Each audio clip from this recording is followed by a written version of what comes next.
안녕하세요. 은호레터의 은호입니다. 8월 17일 토요일 전달드린 뉴스는 다음과 같습니다. 금요일 미국 증시를 살펴보겠습니다. 엔캐리 트레이드가 다시 활기를 띠고 있습니다. 미국이 상반된 경제 지표를 발표했습니다. 화이자와 바이오엔테크가 공동 개발한 코로나 독감 복합 백신이 최종 임상 실험에서 실패했다는 소식을 전했습니다. 리비안이 아마존의 전기벤 생산을 중단했습니다. 엠폭스의 유행으로 백신주들의 주가가 상승했습니다.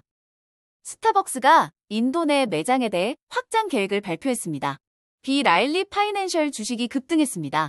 미국 법원이 스포츠 중계 서비스 베뉴를 일시 중단했습니다. 자세하게 하나씩 살펴볼까요? 금요일에 미국 증시는 상승으로 마감하며 2024년 들어 최고의 한 주를 마무리했습니다. S&P 500 지수는 0.2% 상승, 나스닥 지수는 0.21% 상승, 다우 지수는 0.24% 상승했습니다. 이번 주 S&P 500은 3.9% 상승하면서 2023년 11월 이후 최고의 주간 상승률을 기록했고, 나스닥은 5.2%, 다우는 2.9% 상승했습니다.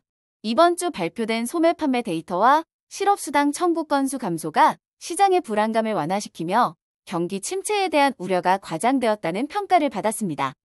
인플레이션 지표 역시 연준이 금리를 급하게 인하할 필요가 없다는 사실을 확인시켜줬습니다. 이번 주 엔비디아는 18% 이상 상승하며 기술주 중 가장 큰 상승을 기록했고, 애플과 마이크로소프트도 각각 4%와 3% 상승했습니다. 나이키도 8년 만에 가장 긴 연속 상승을 기록했습니다.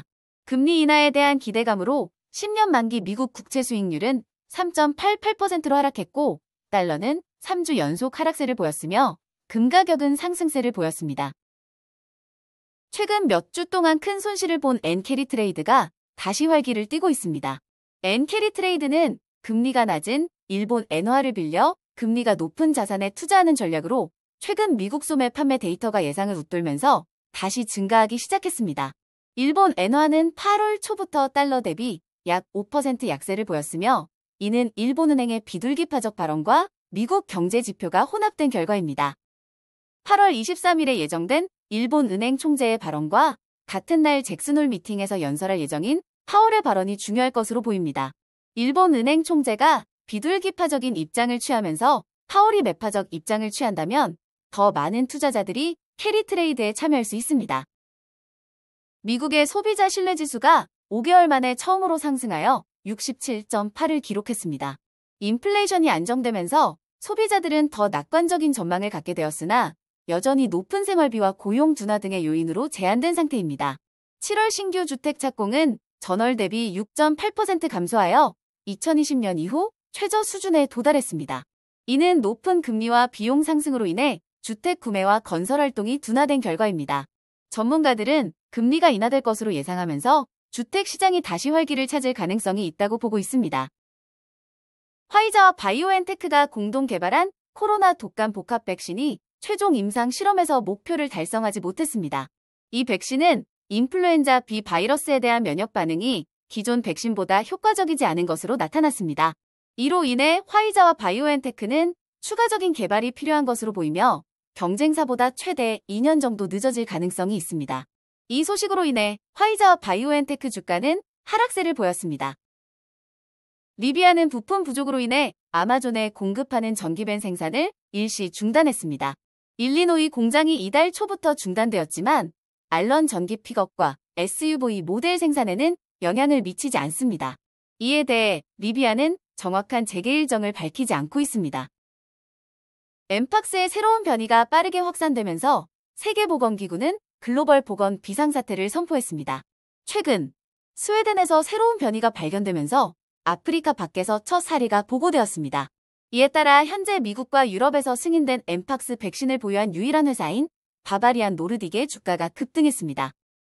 다만 바바리안 노르딕은 덴마크 코펜하겐 거래소 상장이고 ADR은 OTC 마켓이라 한국에서 주식을 직접 매매할 수는 없습니다.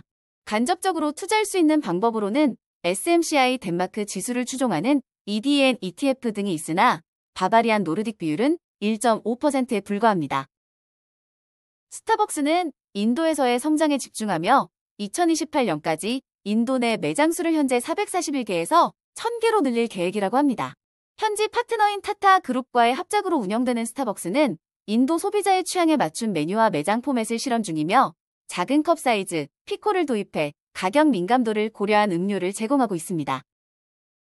비 라일리 파이낸셜의 주가는 분기 대규모 손실 경고와 규제 당국의 조사로 인해 6일 연속 하락하며 52% 폭락했습니다.